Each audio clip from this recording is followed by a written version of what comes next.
I'm Sari. And I'm Haley. And this is Seamwork Radio. Welcome back to Seamwork Radio, where we share practical ideas for building a creative process so you can sew with intention and joy. And Haley's out on parental leave with her new baby right now, so I'm flying solo, and I've invited some really fun guests to join me on the podcast. And today I'm joined by Sophie Hines. She's a lingerie designer who creates minimal lingerie sewing patterns and period panty sewing kits. So Sophie studied textile and fashion design at the University of Nebraska, Lincoln, and now she develops easy-to-sew lingerie and loungewear with professional level finishing available in sizes extra, extra small to 6X. And her dog has just joined us as well. Sophie, what's your dog's name? This is Melba, like the toast. Melba is kissing Sophie right now, for you who are listening. So Sophie has a really strong passion for soft, silky fabrics, but she's also especially interested in eco-friendly options for sewing lingerie. And she's here to share 10 tips for buying and sewing lingerie fabrics. So thank you, Sophie and Melba, for joining me today. Thank you so much for having us. So I wanted to start just by talking about lingerie making and what do you like most about it? What draws you towards that? Oh, that is such an easy question to answer because I love how quickly you can just sit down and have something made in a couple of hours. You can really, I feel so productive. I got a pair of underwear made today. Yeah, it's so practical. It's something you can wear all the time. Yeah. If somebody's new to sewing lingerie, what kinds of projects do you think they should start with? I always recommend just like whatever kind of underwear you like to wear, just an easy style of panty, because you can get in a lot of practice and a lot of build new skills with like that, intro to lingerie item. But also the stakes are so low. Like if it takes you a few pairs to like really get to a place where you like the way that your finishing is coming out, like who cares? It's on your butt. Nobody's going to see it. Yeah, that should be the quote for this episode. Who cares? It's on your butt. When I'm teaching sewing classes, anytime anybody is frustrated that it's not coming out as they want it to, I'm like, hey, listen, if anybody can see it, their eyes are way too close to you and they're not worried about what the quality of your underwear. So you'd recommend starting with a pair of panties. What is your most popular pattern? What are the patterns that people are drawn towards the most? I think the best selling is the Axis tank because, oh my gosh, it's so simple and so fast. I think the more seamless option only has one piece for the full body and the only seam is up the back and the shoulders. And then after you apply the edging bands, it's done and you can really get it done in a couple of hours. And then it's just so comfortable and it's a great layering basic. So a lot of people love it. I designed it to be a bra, like, wear around the house bra. And then I go on Instagram and everybody's wearing them out of the house as a shirt. And I'm like, you're outside in your underwear. Well, I'm a child of the 90s, so wearing your underwear is just something you do. You really can, and you really must. The other pattern that people love is the altitude thong. It's a high-waisted thong with like a sort of ruffle option around the legs. And I'm really excited that that's been so well received because it's so fun. Like a ruffly thong, how can you even? It's like, it's so exciting and it's really pretty. Yeah. Have you been surprised that people are more interested in like something that's a little bit fancy like that versus something that's more practical? Yes. I thought that when I designed it, I really just wanted to make something silly and like floaty and pretty. And I was like, how can anybody actually wear this though? Like, what do you wear it underneath? What do you wear ruffly underwear with? But people use it as swimwear, which I never even thought of. That's smart. Yeah, before I was in like sewing patterns, I had a ready-to-wear lingerie line. And the most exciting thing about transitioning to sewing patterns is the way I get to see people use their creativities with my garments in ways that like I never thought of, and colors that I would never put together, and just, styling and hacking. Like, oh my gosh, people make the coolest stuff. Yeah, it's so inspiring to see people using the things Yes. you're putting out there in their own way and doing it for themselves and using it to express themselves. Yeah, I get so excited when I see these pictures. I'm like, oh my gosh, this is so Yeah. cool. I imagine that's especially fun with lingerie because it's something that's so personal and, you can do so many fun things with it. I feel like with lingerie, and for me with activewear too, it's something where I'll get a little bit, I don't know, silly or different, or it doesn't really have to fit in with all my other style, my wardrobe. It's just something that can kind of stand on its own. Yeah, and especially with like bras, where there are so many different straps and components, like throwing together like whatever you've bought and like just seeing how it comes out. Like, I never would have put these things together, and wow, they look really cool. Oh my gosh. Yeah. And it's fun to use up your scraps and things for them too. Same with panties. Yeah. Just a few inches square, and you're like, that could be the side of a bra. So you brought some tips for us, and we're going to talk about some tips for choosing fabric for your lingerie. So I'm really excited to hear your ideas and tips for this. I am so excited to share them. I'd love to pull up my notes if I knew where it was. Number one is four-way stretch. There are a lot of different ways to make stretch fabric, a lot of different fibers and a lot of different knitting techniques. And I always recommend that you look for a four-way stretch fabric, which means that it stretches both vertically and horizontally, which means it will stretch around you, but also up and down, which is great for just really moving with your body as you're active throughout the day. A two-way stretch will not pull up high enough if it's used in underwear, which is a common issue that could happen to you. Yeah. It kind of like pulls down. Stretch. Yeah, like it looks great standing up, and then you sit or squat down and oops. Yeah, there's your butt. Those are very short now. My second tip is to look for a fabric that has at least 50 to 75% stretch horizontally and 30 to 50% vertically.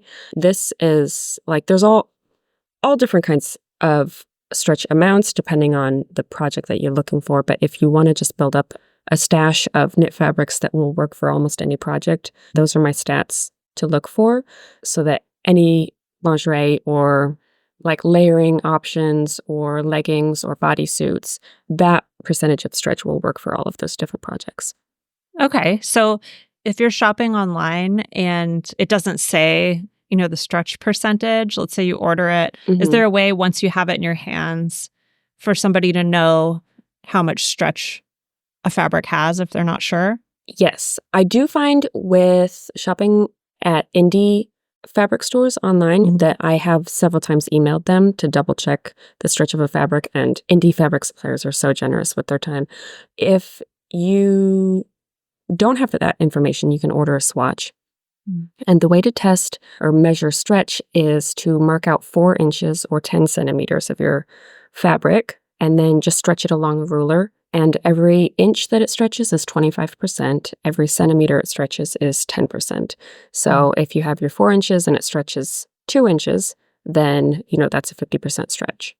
A great question that people ask me is, how do I know, like, how far to stretch this fabric? Because if you pull really hard, you can get to stretch a lot further. My suggestion is to think about how the fabric would feel on your body if it was stretched that tight, and only stretch it as far as would feel comfortable on your body. There will be a point where it goes from like a nice easy stretch to you're pulling the fabric. Awesome. That's super helpful. That's really helpful because I think a lot of people don't know what that means, those stretch percentages. So having a way to test that is really helpful. And then you've got the data. And you do want to do that horizontally and vertically on the fabric, because depending on the way the fabric is manufactured, when you're working with stretch fabric, instead of a grain line, you work with the direction of greatest stretch. And that can be horizontally or vertically, depending on how the fabric was made. So you want to see which way is the stretchiest, and then that is the direction along which you align your pattern pieces. And is that usually marked on your pattern pieces? So that would be kind of like in place of the grain line. It would say, this is your direction of greatest stretch. Yes, you'll always see that, alignment line, but it will be noted as direction of greatest stretch instead of grain line if you're working with a stretch pattern. Yay. My third tip is that I love natural fibers so much. I love the way natural fibers give you just an excellent, comfortable hand feel, but they are a lot easier to work with than synthetic fabrics. They're not so slippery, and so they're much easier to sew. The pieces will stay in place as you're sewing them, but there are so many qualities to natural fibers that are extra desirable when you're making lingerie. The breathability is a really key component of underwear that will keep your vaginal pH happy.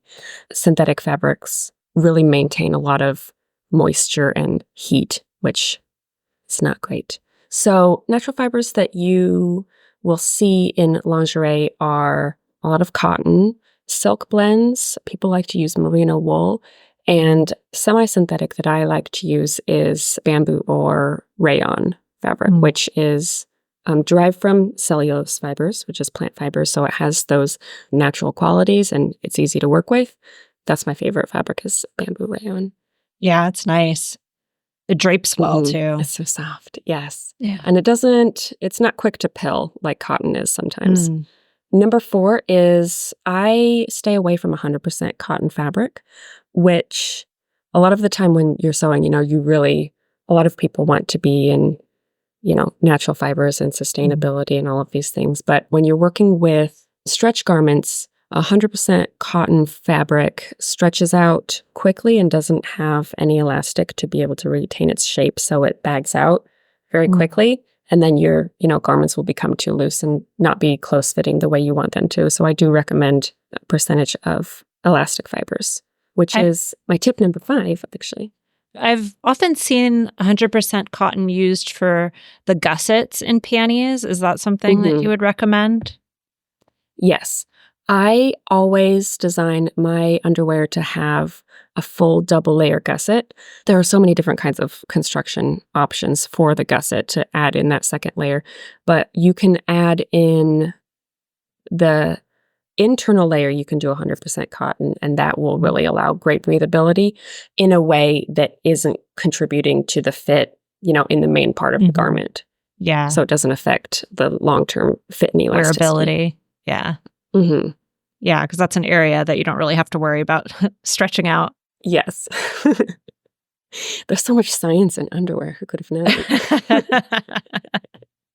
Tip number 5 is my guidelines for how much elastic fiber you want to use.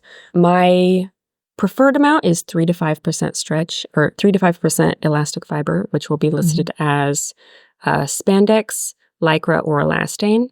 And you won't see anything less than 3% typically, because that is the lowest percentage of fiber content that is legally required to be reported in a fiber or garment. So you won't see anything less than 3%. The more elastic content you add into a fabric, the higher percentage of synthetic material. So it will have a smoother hand feel, be a little bit more slippery. I like to top out personally at 12% because I feel that beyond that, it begins to lose that natural fiber quality in the hand feel and begins to, retain a little bit too much moisture for my preference. And is there a difference between those different lycra, if you see lycra, spandex, elastane, is there a difference between those things? A couple of them are just brand names only, specifically. And then elastane is just generally an elastic fiber. Elastic, okay. To my knowledge. Don't quote me on that. I think they all pretty much behave the same anyway. Yeah. It just means, an elastic fiber. Yeah. Something that I don't work with a ton, my style is a little bit more sporty, but a lot of people like to introduce lace into their garments, so it's a really easy way to make something, really beautiful and look really luxurious. There's a lot of different kinds of lace and a lot of different applications. If you are shopping for lace, there are 4 main categories. Lace trim will come between 1/4 of an inch to about 3 inches wide, and that will be a lace band, which you can use for lace edging around your underwear or along your bra edges. As the bra straps, you can insert it into your seams and just make nice little decorations. All lace comes in stretch or non-stretch, so you want to be really careful, especially when you're shopping online, that you check both the fiber content and the product description, because for some reason shopping for lace online is just, may God go with you, because sometimes it's a little bit crazy. Elastic bands between 4 and 12 inches are great for anything that you want to make a full project out of. Like you can make underwear or bra cups, anything that you want to use as fabric, but you're really focusing on the lace edge and you don't need a lot of the internal material that you would get with the lace yardage. Lace yardage comes either with an lace edging or just as fabric with a selvage. The lace fabric yardage you can use just in place of, any stretch fabric, as long as it's stretchy. Any fabric for your garments you can make, with lace. The lace yardage with decorative edging, people typically use for slips or chemises or anything that you really want to make high-end and a little bit glamorous. Mm-hmm. Do you have any favorite sources for buying lace for lingerie? Etsy, probably. That's where I've looked. Just a ton of sellers on Etsy. My favorite place to buy mesh fabrics is Spandex World, and they have stretch meshes on their website. Spandex World and Spandex House both are out of New York. If you're local, they have great stores. The websites are... They're crazy. Rustic. They're also straight out of the 90s. That's what makes it great. It's, it's always an adventure. Yeah, Etsy, just looking for stuff on Etsy, I think. Yeah, it's one of those things that weirdly, it's hard to find online. Yeah. There are a lot of great sellers on Etsy, though, for this specifically. I found some great lace sellers, just with a simple search. I haven't shopped with them for a few years, so I don't know if they're still up, but I had a lot of great luck with a seller called Mary Not Martha on Instagram. Oh, yeah. On Etsy. I have her bookmarked. Perfect.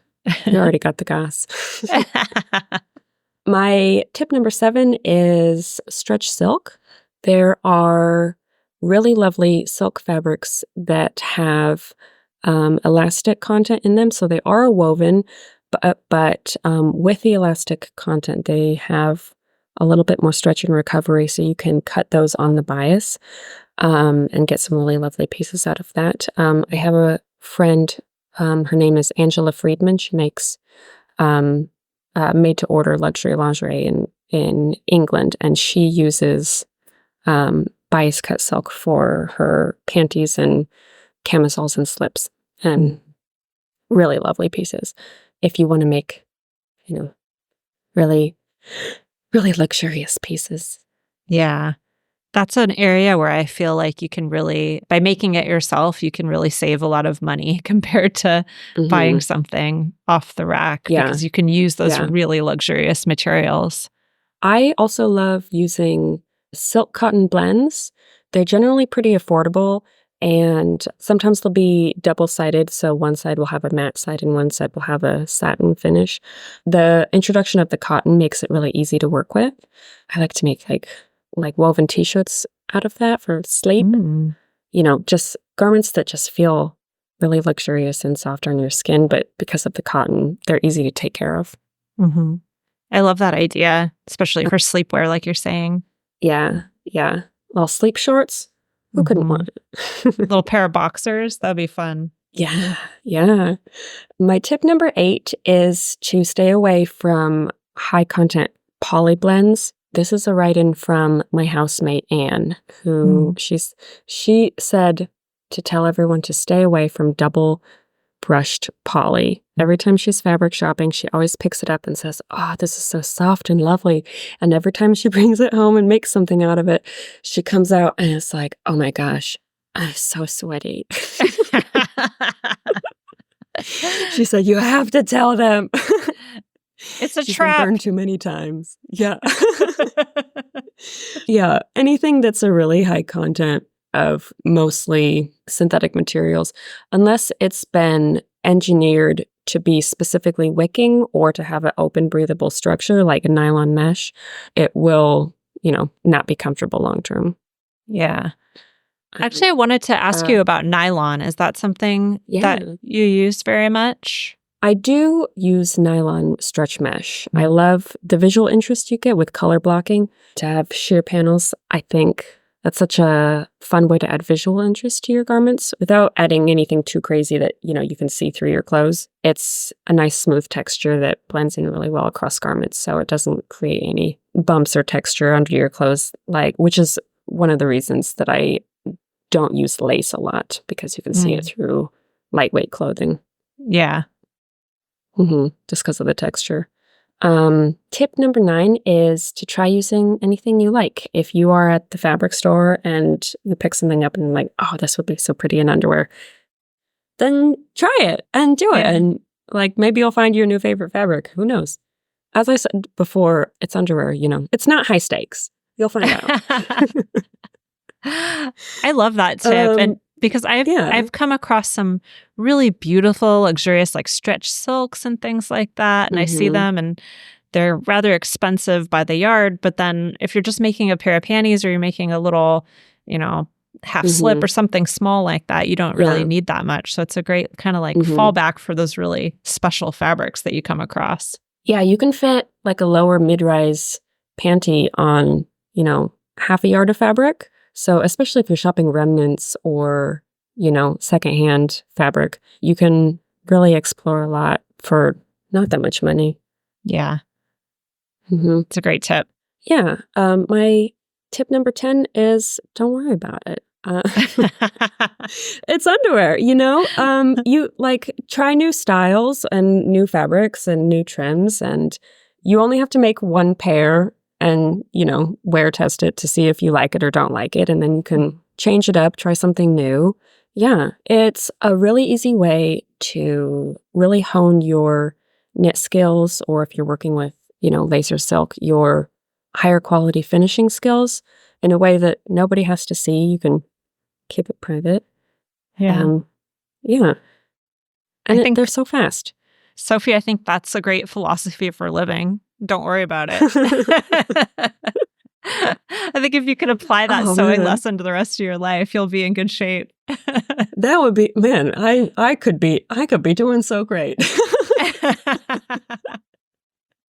Easier said than everything done. was as easy as underwear. Yeah. I think that elastics and knit fabric can be a little bit intimidating to people, especially if, you mostly work in woven fabrics. It can be a little bit daunting because it's different settings on your sewing machine. It's different stitches than you're used to, and those stitches need different, playing with length and width on, it's a lot of different little things that you have to find out with the fabric you work with and your sewing machine, and putting all of those little steps together to create a successful garment or, seam treatment. It can be overwhelming if you don't know where to start or what to change. And yeah, sewing underwear, your seams are 2 or 3 inches long. The pieces are small. If your sewing machine is chewing up your fabric and you get frustrated with it, it was a tiny amount of fabric. You can throw it away and start over again. No worries. Would you like some tips about sewing stretch fabrics? Yeah, absolutely. Let's throw in some bonus tips. Yeah, I have 3 tips that I always tell people about sewing knits on your sewing machine. The first one is to not sew right on the edge. because the cut edge of your fabric is going to have a lot less surface tension than normal because it stretches. It can get pushed down into your machine, and then the thread gets all tangled up and creates a bird's nest, that's the biggest issue that I find people run into. If you come in a little bit from the edge, it'll be less likely to get sucked down in there, and that's a great way to keep your fabric moving through your sewing machine. When you start your seam, I like to hold the thread tails with my hand and pull it through, like just have a little bit of tension on those thread tails as the seam is starting to help pull that corner through. And so to keep it from getting sucked down, just a little bit of tension on the back threads as you're starting out a seam. If you have a very short seam, like the side of a panty, and it's only a few inches long, and your fabric is getting sucked down, no matter what you do, I like to start in the middle of the seam and sew out to the edge, and then turn it around and sew from the middle back out to the other side so that you get the whole seam. You never have to start at the edge. A lot of people like to use tissue paper, but when you're working with zigzags, like, oh man, that's so much tissue paper to pull out of your seam. Oh, now you have a seam full of paper. Yeah, I've always felt that way about tissue paper. It's helpful, but you go through a lot of but at what paper cost? that way. My favorite stitch on the sewing machine is the 3-step zigzag. I've heard a few times that people think it looks unprofessional, and I like to have words with people who say that to me because, it's a great utility stitch. It's a 3-step zigzag is the same as a regular zigzag, but with every step of the zigzag, there are 3 stitches instead of just 1. So you can get a lot more thread in that seam, which will help keep it stronger and stretch more. And then because it's so reinforced, you can get wider and longer. You can increase your stitch length and stitch width, which will help keep your knit fabric from lettucing as you sew. It'll keep it from stretching out and just make it stronger. That's what I always recommend to everybody. Yeah, I just finished sewing a swimsuit, and I did not use a 3-step zigzag when I was applying the elastic that goes around the neckline, and I wish I had, because it did kind of like bow out a little bit. I think if I'd used a 3-step zigzag, it would have been better. Yeah, it's my favorite stitch. If you look at like underwire bras especially, and a lot of swimwear, you can see that they use 3-step zigzags in professional garments. So yeah, big hate to people who don't like that stitch. You're going to get on Sophie's bad side. I'll fight you. If you find that your seams are lettucing no matter what you do, you can apply a little bit of heat to your seam. If you're working with high synthetics, like mesh or swimwear, I don't recommend the iron, but if you use a steam or you can throw it in the dryer, the heat will help reinvigorate the elastic fibers and help it stretch or cover back to itself. So that can be a easy thing to do to make it look nice after it's been, stretched while sewing. But, as we know, long term, if you are using a lot of heat on swimwear or elastic, it will break down more quickly. So be sparing with that. Yeah, that's a great tip. So much science. I know. That's all of my tips. Do you have any questions? That was awesome. That was super, super helpful. I'm really excited to sew some panties now. I think my biggest takeaway from this conversation was just thinking about all the ways that I can use lingerie as kind of like a place to play with fabric. I feel like it's something that you can sew so quickly, and it's something where you can use a lot of fabrics that you wouldn't normally use or can't think of a good opportunity to use. So I'm kind of excited. I haven't sewn underwear in quite a while, and now I want to do it. Yay. I think my favorite part about playing with underwear is that, like, when you want to use up those, like, pretty little scraps that you've been saving, if the pattern pieces don't fit on your little scraps, it's so easy to introduce extra seams and make panels on the sides or make the front panel smaller and the sides wider, or do a contrast back, or, anything. Like, it's so easy to really play with the pattern and just really make it your own and with what you have on hand. Yeah.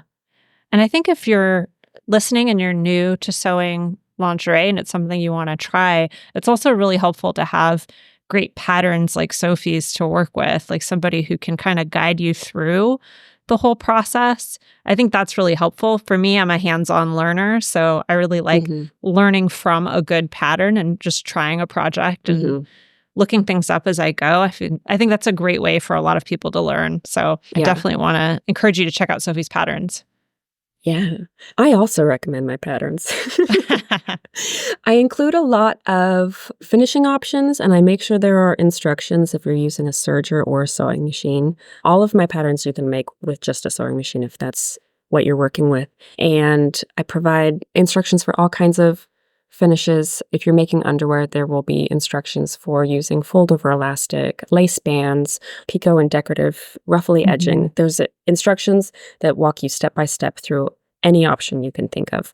So, yeah, I think I really like holding people's hands through underwear because, you never know what pattern is somebody's first introduction to knit fabrics. And I think it's so exciting to be able to jump into something new and come out with, something that looks really nice. So. Yeah. And I think it's one of those, making underwear in particular is just one of those things that a lot of people have never thought about. And once you're able to do it, you're like, wow, if I can make my own underwear, I can make anything for myself. It's such a basic. See on Instagram. Yeah, I see on Instagram a lot. People will be like, I made everything I'm wearing except for my underwear. And I'm like, oh, did you know that you can? You could be doing that too. Yeah, you can make your own underwear, and then you just have to learn to knit your own socks, and you're good. You can do head to toe. I love knitting my own socks. And Me too. And then I'm like, everything I'm wearing is from the store except for my socks and underwear. All right. Well, thank you for joining me today, Sophie, and thank you for all the wonderful tips. Where can people find you if they want to follow you? Yeah. I am most active on Instagram at Sophie_Hines, Hines. I love answering people's questions about fabric shopping, about trim, about fitting, about hacking patterns. I'm so excited to see anybody making underwear. I'm happy to walk you through any questions you have. I have a Patreon where I post behind the scenes of my projects and my design process and, what's coming up soon. And through Patreon, we have a Discord chat server and a sewing group. We meet every other week on video chat and talk about what we've been working on and how our projects are going. And that's been going on since 2020. And it's so much fun. We've made so many friends. And yeah, it's a really fun time. That's really cool. I love that. Yeah. It's nice to have a place to ask questions. Yeah.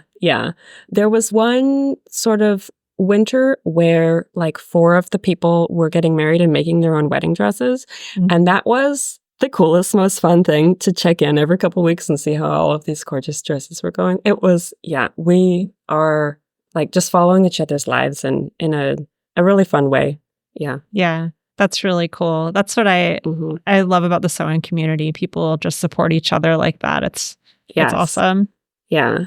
It's such an exciting time on the internet, where you can follow people on Instagram and virtual sewing groups and communities like Seamwork and just really find people who love making what you love to make. Yeah. And spending time with each other. Yeah, and getting that support that at least when I was learning to sew, I didn't have anybody to ask questions of. I kind of figured out everything on my own. I think it took a lot longer to learn because of that. Oh, you have a sewing machine? Can you hem my pants? Yeah. That's about the extent of conversations about sewing. Yeah. Oh, good. You can fix this. All right. Thank you so much, Sophie. So if Sophie's tips made you want to buy some lingerie fabric, be sure to check out our fabric discounts. Seamwork members get discounts at some of our favorite indie fabric stores. I know Sophie mentioned shopping indie, which we also really recommend. You can save anywhere from 10 to 20% off your purchase if you're a Seamwork member at these stores. And a lot of people say that these discounts pay for their membership. So if you want to see a list of participating fabric stores, you can at seamwork.com/deals. And if you liked this episode with Sophie, please leave us a review on your podcast platform of choice. We would love to see it. We read every single review, and it totally makes my day every time I see one of those lovely reviews from you guys. So thank you so much. And you can also follow us on YouTube at Seamwork Video. And we also have a new channel that's just for this podcast. So if you like to listen to podcasts via YouTube, you can do that. And it's at Seamwork Radio. You can also follow us on Instagram at Seamwork. And if you'd like to join Seamwork and become part of our private community, plus get access to hundreds of sewing patterns and dozens of sew-along classes, our podcast listeners get a 50% off lifetime discount when you join at seamwork.com/go/podcast50. And that will do it for us this week. Thank you again, Sophie, for joining us. It was lovely to talk to you about lingerie. Thank you so much for having me. I had a fantastic time. All right. I'm Sari, and this is Seamwork Radio. Seamwork Radio is brought to you by the team at Seamwork. Seamwork's an online community that supports you in creating a wardrobe that feels right for you. When you join us at Seamwork, you become part of our private community of makers, and you also get access to monthly sew-along classes, a library of over 200 sewing patterns, and tons of great resources to help guide you through the sewing adventure that you choose. Podcast listeners can get half off a Seamwork Unlimited membership, which means you can download as many of those 200 plus patterns as you want at any time, and our community will be there to guide and support you. If you'd like to join us for half off, just visit seamwork.com/go/podcast50. You can also find us on Instagram at Seamwork, or visit our YouTube channel, which is called Seamwork Video. We love hearing from you, so let us know if there's a topic or a personal story that you'd like us to cover. Thanks for listening to Seamwork Radio.